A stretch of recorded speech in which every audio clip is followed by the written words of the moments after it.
This is Software Engineering Radio, the podcast for professional developers on the web at se-radio.net. SE Radio is brought to you by the IEEE Computer Society and by IEEE Software Magazine. Online at computer.org/software. For Software Engineering Radio, this is Robert Blumen. Today, I am joined by Luis Rodríguez. Luis is the CTO of Zygeny, where he focuses on supply chain security. Prior to Zygeny, he held management positions and consultant roles at Agento and other software companies. Luis, welcome to Software Engineering Radio. Hi, and I appreciate the opportunity to talk in this podcast. Would you like to say anything about your background that I didn't mention? I have worked mainly in the application security space for some 15-20 years, more or less, mainly on the vendor side. I was interested in application security and software security in general, and I worked in later projects in the static analysis for vulnerabilities, for application security vulnerabilities. Also in the SCA space, detecting vulnerabilities on dependencies, on third-party dependencies. I felt a bit guilty on producing a lot of noise, a lot of vulnerabilities, and in fact, the new project, which is Zygeny, which I started as a co-founder, intending to correct that problem, to give a better approach to managing the vulnerabilities and also the malware, because not only the passive security problems, but also the active ones, the issues that third parties, bad actors, are injecting in the supply chain. This is which we are focused on right now. Supply chain security has been in the news a lot. We have covered it on Software Engineering Radio a few times. Episode 535 on supply chain attacks, 541 on securing open source supply chains, and 606 on third-party supply chain risks. Today, we will be talking about a celebrated, or maybe I should say infamous, supply chain attack on the SSH daemon through a package called XZ. This attack has been widely reported in the media, and I followed this to some extent, although I wouldn't call myself a security researcher. I didn't feel that the media really dived very deeply in depth into this, and hopefully we will be doing that today. I want to start out with, we will cover what has already been reported on us. Could you give a summary of the attack? And then we'll delve more into details. Sure. Basically, a malicious actor created a command execution backdoor in a popular Linux compression library, LCMA, XC for short, resulting in a backdoor in another popular remote access system, which is OpenSSH. This was an advanced software supply chain attack with obfuscation hiding this behavior from reviewers. It was detected on March 28 this year, just 1 month after it was injected, and it was quickly contained, so it did not enter stable distributions, which fortunately was a lucky thing, because imagine if you have a backdoor open in more than 20 million potential OpenSSH servers hanging on the internet, you have a big problem. What would the attacker have been able to do if this attack had been distributed? As I mentioned, there was something like more than 20 million OpenSSH servers hanging on the internet. That means that a bad actor has access to arbitrary commands of the selected targets. He could wreak havoc in a lot of places. The problem was contained, but it could be much worse than it was at the end. This is the ending of the thing, but the problem is that it opened a lot of can of worms. What happened if this is not the unique backdoor popular system in hanging on the internet? This is which we are taking into account right now. Now have raised a point that there could be other similar attacks that have not been detected. I do want to come back to that question, but before we go there, I'd like you to describe how the attack was detected. Postgres developer named Andres Freund who detected a bad performance issue with the SSH server he was testing. He detected that login took half a second more than usual. So he decided to investigate or to perform some internal research on that.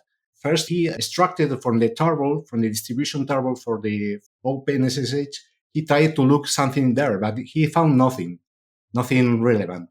He then performed some performance testing with the OpenSSH service, and he found that there was a library, which was a LCMA library, which was acting as a CPU hog.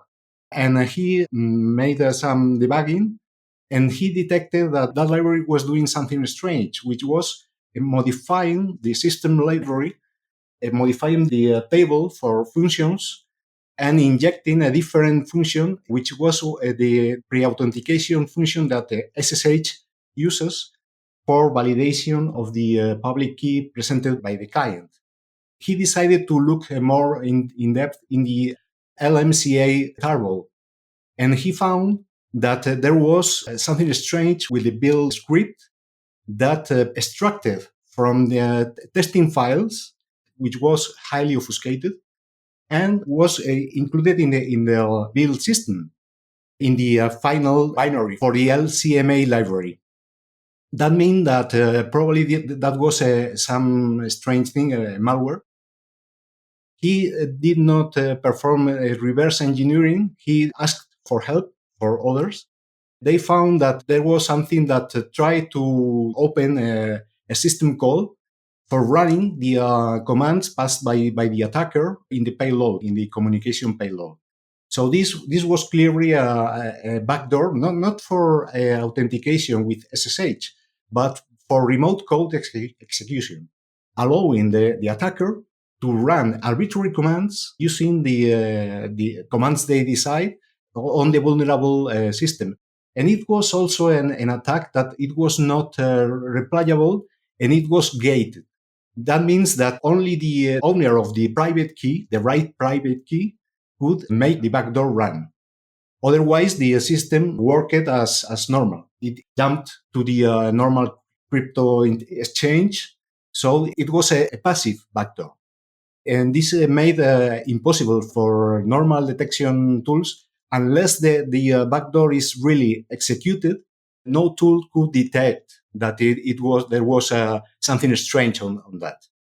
But it was amazing how, by accident, by a performance problem, this could be detected by a person which he declared he was not a security analyst. So I think we were lucky on this.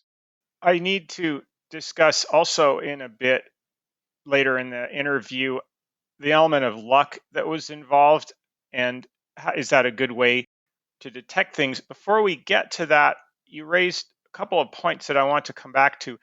In my reading about this, and I only know a little bit about C, and I'm not involved with these security issues at all, but what struck me as hard to understand is SSH is the application. It uses libraries, which is how every program works. Compression is a library that it calls upon to do some step in its process. So my question was, how could a library that you call insert a backdoor that affects the behavior at a much higher level of the stack? I think where you begin to answer that is there is a table that points to functions somewhere in the process, and that there isn't any restriction that prevents a library from going and changing how this table works. Now, did I understand that correctly? And can you say more about that?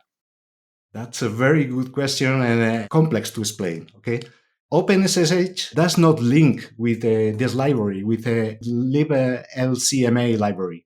It uses a sclib or gzip library, but it's optional. It's not even linked with in many OpenSSH distributions. So in fact, this is an option that is normally not enabled, and it never works in normal OpenSSH installations. But in some distros, patches were added which enable SSHD to inform the system, the service manager in many Linux systems, which is systemd, when it has finished starting up. Okay, systemd is commonly in system, and libsystemd uses the XC library. Okay, so the malicious lib LCMA library installs an audit hook into the dynamic linker, waiting for a function name. I have a small check here. Is RSA public decrypt. This is the name of the function that is used by SSH to perform the initial pre-authentication logic. So the malware, through the systemd dependency, managed to change dynamically the link to this function, so it worked with the backdoor. Instead of running through the normal function, it ran through the backdoor. The backdoor checks simply key used to authenticate is the right one from the attacker, and then diverts the payload to the system call, which runs an arbitrary command in the system. SSHD, the server, the OpenSSH server, normally runs with high privileges, typically as root. So if you can execute the command as root, you're a king. So this is the reason why they looked for OpenSSH instead of running in the user space in the compressed library. And it was a very, very interesting way of, without having a direct link from SSH to the library, you can manage to affect the third-party service upwards. So this is the key of the attack. When I have read about this, it reminded me of there are other attacks on the process runtime, and there have been efforts over time to restrict things. I don't recall the name of this, but there was an attack where a function would be written into an area of heap, and something like what we've been talking about was used to get the execution to point into that function. So there were changes made in the runtime layout where certain areas were data only, and you simply could not execute those areas. The process would fail. In some other runtimes like Java, you can have quite a high degree of security over what pieces of code have access to what parts of the runtime.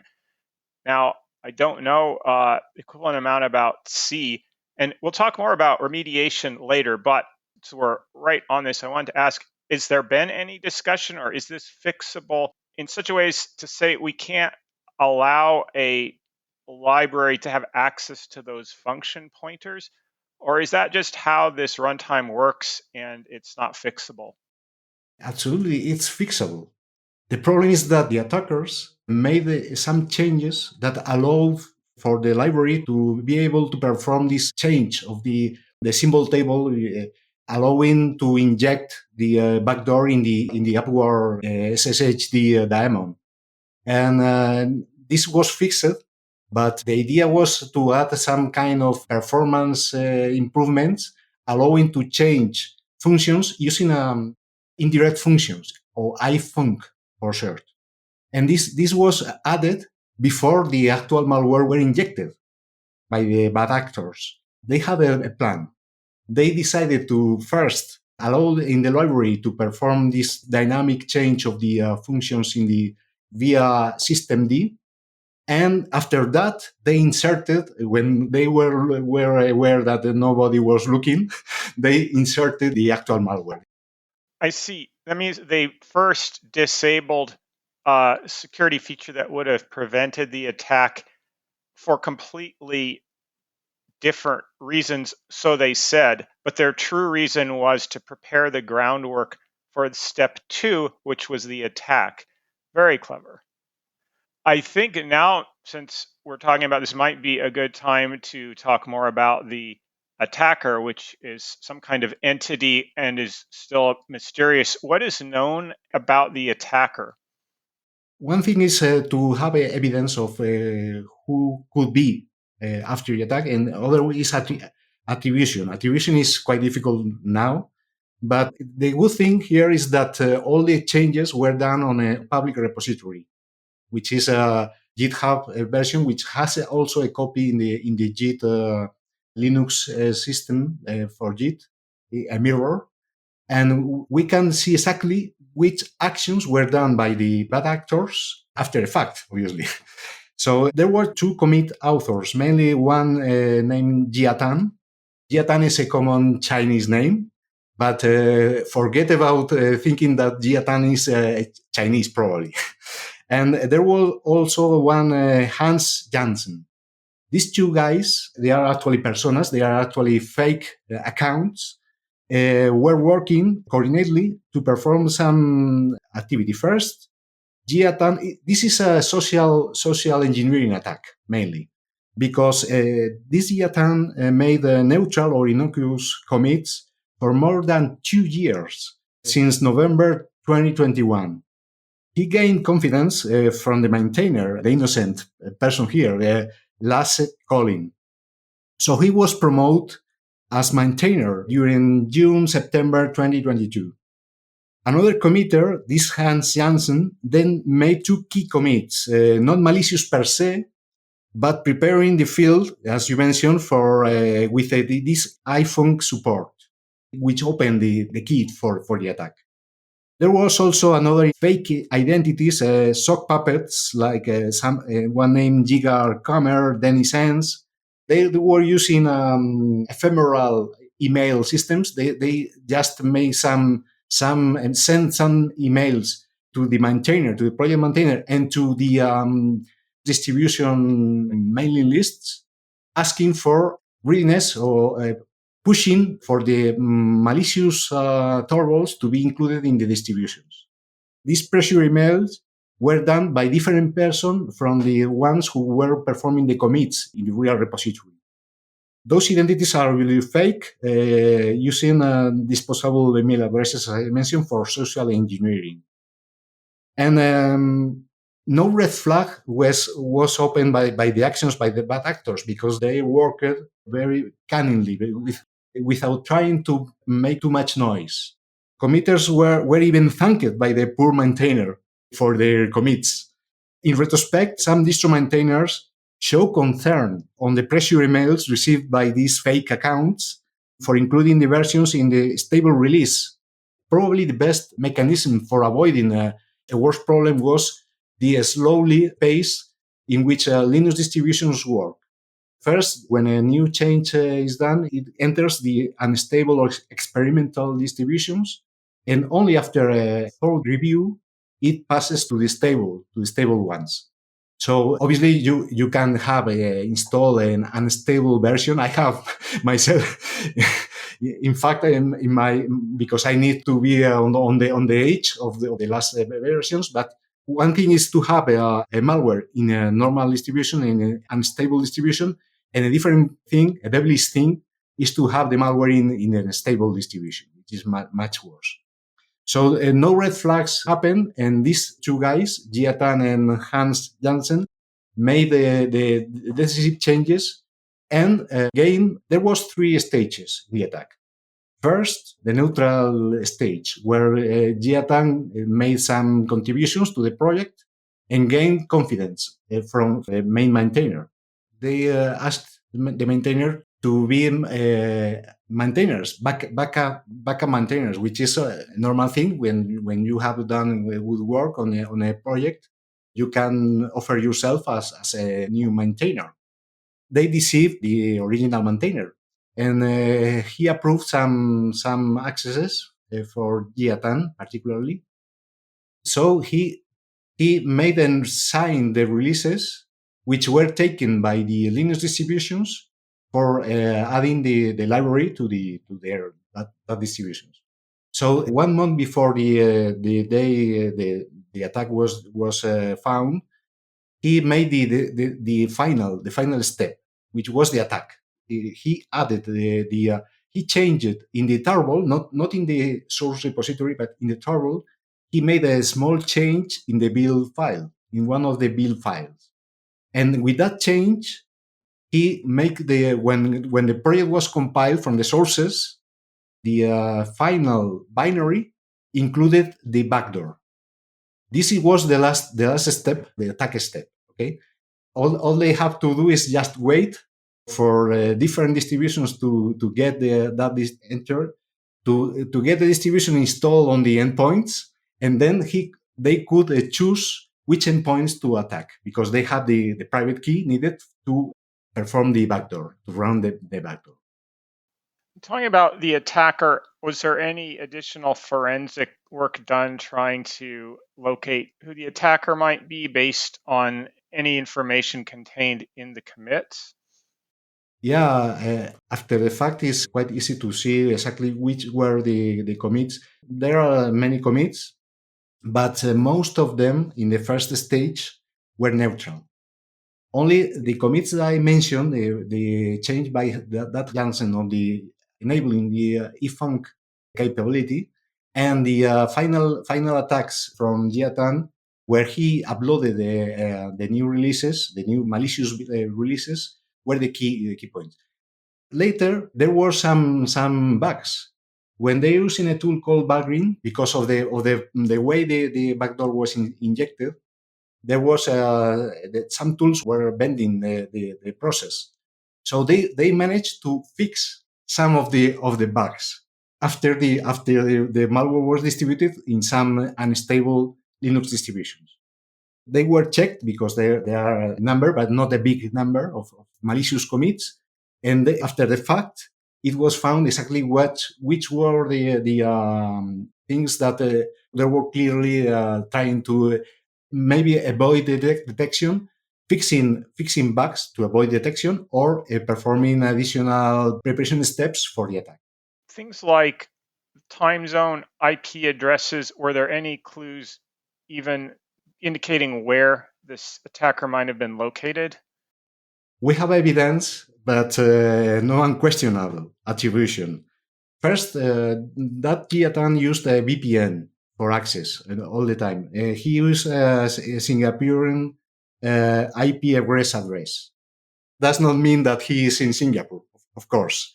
Regarding the time zone used in the commits and the work patterns, we have some ideas. They used UTC 8 plus 8, which is the Chinese time zone. Obviously, his name is Chinese.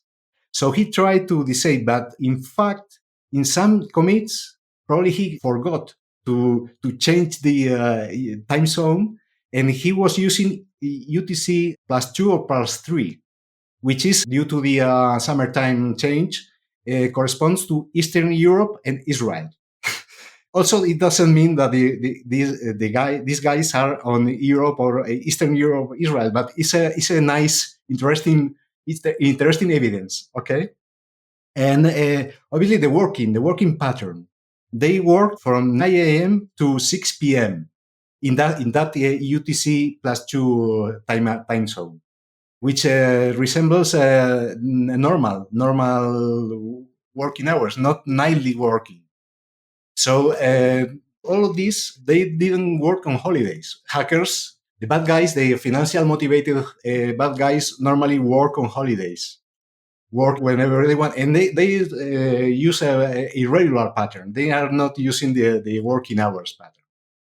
Commits were done on the Chinese holidays, which for me is a clear sign of this guy is not Chinese. Okay. But not on Christmas and Christianity New Year. So all this evidence accumulates to think that we are probably thinking about a bad actor, not a financial motivated actor, but probably a state-backed actor, which was operating on this time zone. I don't know the latitude. I know the longitude, not the latitude, but probably Eastern Europe is a clear candidate. And the most robust evidence comes from the techniques and the attack pattern itself. Patience, planning, 2 years, more than 2 years planning. This is not a financial motivated bad actor, which quickly runs for more money. This is probably the other kind of bad actors. And I think about APTs or state-backed bad actors. The target is also not financially motivated actors. They are trying to get. Obviously, they can use a backdoor in SSH, but probably this is more for spyware, for extracting information, sensitive information from certain systems. So I think that this makes the all the evidence accumulates on the APT candidate. Okay, the ability to access SSH would be only a step towards some other type of attack. So where did you see them going with this if they were able to get it in place? Probably, I think they are trying to use a surgical backdoor. It's not a phishing attack. They injected, I mentioned, 23 million OpenSSH potential installations. Not all were affected because there was a need of different environmental conditions where need to meet for the attacker to be able to be executed. But they have a lot of servers where they could use the backdoor. And I think that probably a surgical attack to selected targets would be the reason behind the attack. Which ones? I don't know. Mainly Microsoft. Who knows? Now, SSH logs, whenever somebody authenticates, many security systems would monitor these logs looking for unusual authentications. If it had gone into the wild, could it have been detected through log analysis? Through logs? No way. Because the backdoor was not doing anything in the authentication phase. It was simply diverting the authentication, and it was running the backdoor, which means that you will not find any failure authentication in the logs. You understand? There is Yes, got it. Okay. no trace on the logs, so no way. It could be detected, but using a different approach. Now, we've been talking a bit about how it was detected, how it could have been detected. Has there been any discussion in the community about is there a better way for the community to distinguish between real people and fake entities that are cutouts? You hit the nail. This is the common problem with open source. In open source, you can even be totally anonymous. If you make good contributions to an open source project, you are welcome. And there is no betting. There is no, or at least in general. You can perform your activity from a VPN, hiding your identity totally, using nicknames, and you are welcome. This is a problem with open source, obviously, and in the private sector, this is not reasonable. But in open source, that was the way of working up to now, and change this is almost impossible. So maybe we have to, for example, the problem here was a small change in the build in the tarball, which was released for the distributions to perform the compiling in the so maybe this is the point where it could be detected. But this is also very difficult because, as you know, the tarball has all the source code, but the compilation is quite complex, quite difficult. And it's difficult to have an automated system to understand if there is a difference between the expected output of the compilation and the real one. The first C compiler, Ken Follett, made some hints on this. And how can I trust the C compiler? How can I trust the tools that make other tools? This is a complex problem, and it's an unsolved problem for now. Of course, you can have two different compilations, one with one system and one with other, and you can compare if the results are the same, which is in this dual compilation with different build systems. Probably you can catch a difference between the two, because for this backdoor to be enabled, you need a particular environment in the build. The problem is that compilation is not repeatable, and you can compile even with the same environment, the same source code, and get different non-binary compliant output. So it's quite difficult to do this. This is, for example, for the SolarWinds build system. They try to change this and do one hermetic build and one non-hermetic build and compare the two outputs to check if there are any difference. So if someone can change source code in the build process, that could be detected. The problem is that it's not easy because of the repeatability problem I mentioned. What you're talking about now is a way that it could have been detected. We talked a little earlier about a degree of luck in that someone who's not a security specialist was doggedly determined to get to the bottom of this performance issue, and he knew enough to call in other experts when he saw something that shouldn't be there. You also mentioned that my idea of checking logs does not work. What are some other ways this might have been detected, or in a more general principle, how could this type of thing be detected? First of all, after the fact detection is easy. Obviously, there are now Java rules for command line tools and a lot of tools for detecting. For example, there are some program capabilities analyzers. There is one from Chainware named being capped. There is also a tool named Binarly, which provide detection rules for this particular malware. The problem is that they cannot detect it before they are instructed to do so. They cannot detect preventively.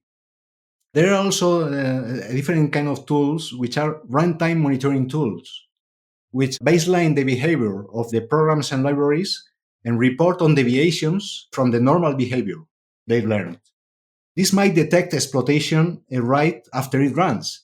The problem with this backdoor is that unless there is a real backdoor attack, you don't see any change in the normal behavior of the SSH daemon. So this makes even for these tools quite difficult to do that. In fact, there was no known evidence of a real attack using this backdoor because it was removed quite promptly from the releases. But even if this exploitation happens, these tools may detect them because they will see a system call which was not before in the normal learned behavior. And they can report this as an unusual activity. So the problem with this is that you have to instrument the end systems. You don't detect the problem at the source. You detect them at the end systems. You can detect it at the end systems. Obviously, if the end systems report them to a threat modeling tool, which gathers information from multiple sites, they could detect. This is what happens, for example, with tools like the ones from CrowdStrike and other tool vendors. And they could detect that there is an ongoing attack using this SSH.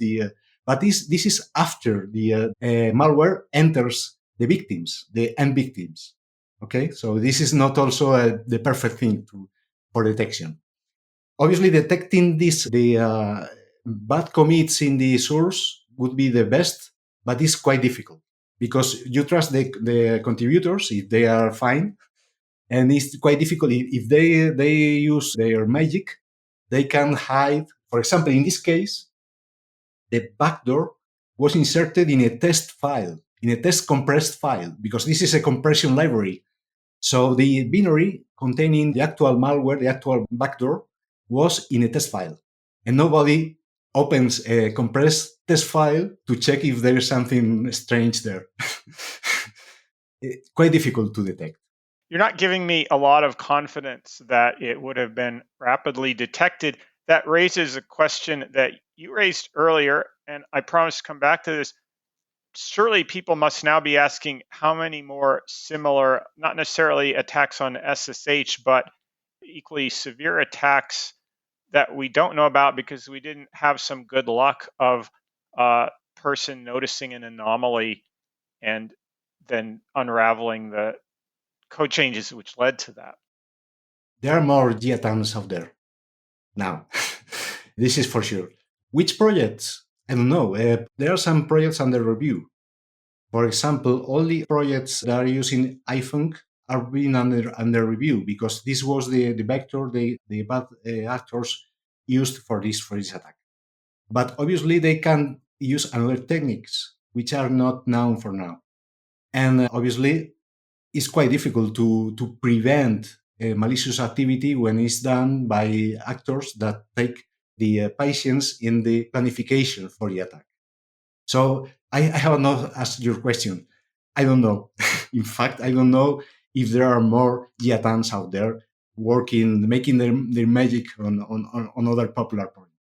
This next question we may have covered to some extent, but anything about lessons learned that we have not yet covered?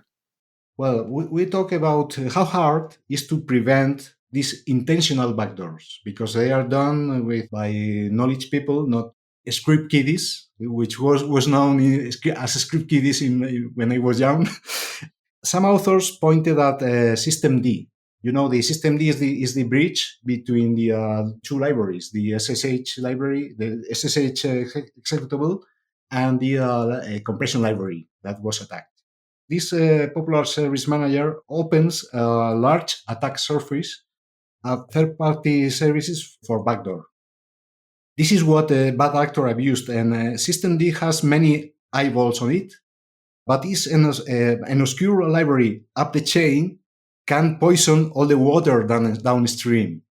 This was a wake-up call for other projects that depends on Systemd to check exactly which kind of backdoors could be inserted using this bridge library, the Systemd.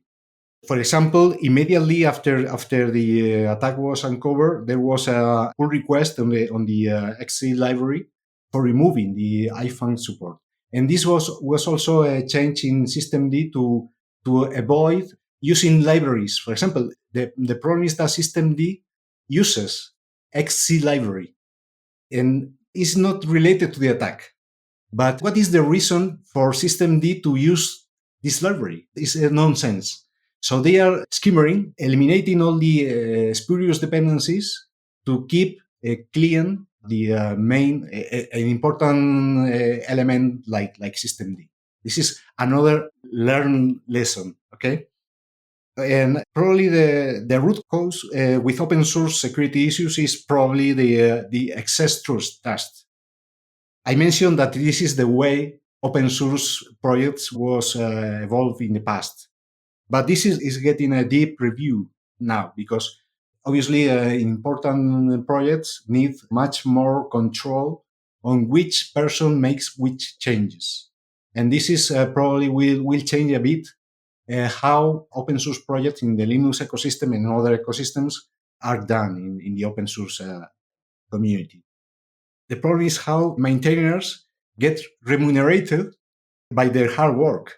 If they are working as volunteers, there are some ideas on how to finance by the private sector, by the government, the open source efforts. And I think this would be another good thing. And use also a different approach. I mentioned that probably the attack could be detected if there was a mechanism to detect problems in the build that lead to a different binary from the one produced by the pure sources. You mentioned that the exploit was in a test file that was included in the final distribution artifact. That also sounds odd to me. If I'm running a Linux system and I want to run SSHD, I should not need any of the test files in my distribution. First, am I correct about this? And is that another avenue of improvement? No. The problem is that in the tarball, you have the source code and the test files because when you run also the tests. When you make the build, you run the test to check that the system build is correct. So obviously the test files need to be there in the source tarball, which is compiled by the distributions. It's difficult if you cannot get rid of the test files.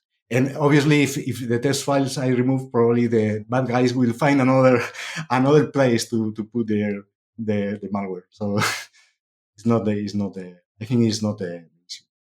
We're getting close to end of time. Something I'd like your opinion on is, had this exploit been released in the wild, how would you rank it compared to some of the more well-known open source attacks that have occurred in the last few years? Well, I think it's 5, not 10. The CVSS score, when the CVE was opened by Red Hat, it was given a 10. 10 is apocalyptic. In the past, there was some 10s also, for example, like well-known log4j issue received a 10. But the problem there is that it was completely open, and there was a lot of every single 2.x version of log4j was vulnerable. So the problem was huge. Here, the problem was much more contained because it affected only a few distributions, not all the distributions. For example, OpenSSH, Debian Unstable, Arch Linux, and Fedora from Red Hat. Not small distributions. Also, Kali Linux, which is used by pen testers, is the distribution of choice for pen testers, was affected. Interesting. And but for example, Debian Stable or Ubuntu or many other distributions, commercial ones and so on, were not affected. So I give 5. The attack is serious because if it could really get open access. The problem is that as this is a backdoor that makes no noise, it could left the time between the introduction and the detection could range in the years. Perhaps the risk was high, was enormous, but it was contained quickly. So for me, it's a 5, not a 10. Thanks God, and thanks to Andrew Freuden. We owe a free beer for him for years. As we come to a close, were there any aspects of this issue that we have not covered that you'd like to highlight? I think we covered a lot of things from the detection, from the how the attackers work. They use a social engineering attack. This is the key idea, because introducing the malware, they need rights to perform changes and to release the distributions. So social engineering is the big deal for many attacks in the supply chain part of the equation.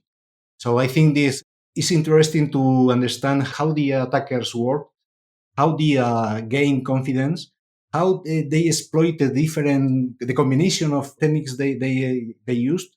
Is interesting because with this information we can prevent in the future similar attacks. I think this is the main benefit for this knowledge, for this attack. I did forget to mention that much of this conversation was based on an article that you wrote on the Zygeny blog on the issue. That will be linked in the show notes. Is there anywhere else you'd like people to find you on the internet? Well, I have a LinkedIn account. If you want, you can reach me by email. My email is luis.rodriguez@zygeny.io. It's been a pleasure speaking with you. Thank you very much for speaking to Software Engineering Radio. Thank you very much, Robert. The pleasure was mine. For Software Engineering Radio, this has been Robert Blumen. Thank you for listening. Thanks for listening to SE Radio, an educational program brought to you by IEEE Software Magazine. For more about the podcast, including other episodes, visit our website at se-radio.net. To provide feedback, you can comment on each episode on the website or reach us on LinkedIn, Facebook, Twitter, or through our Slack channel at seradio.slack.com. You can also email us at team@se-radio.net. This and all other episodes of SE Radio is licensed under Creative Commons License 2.5. Thanks for listening.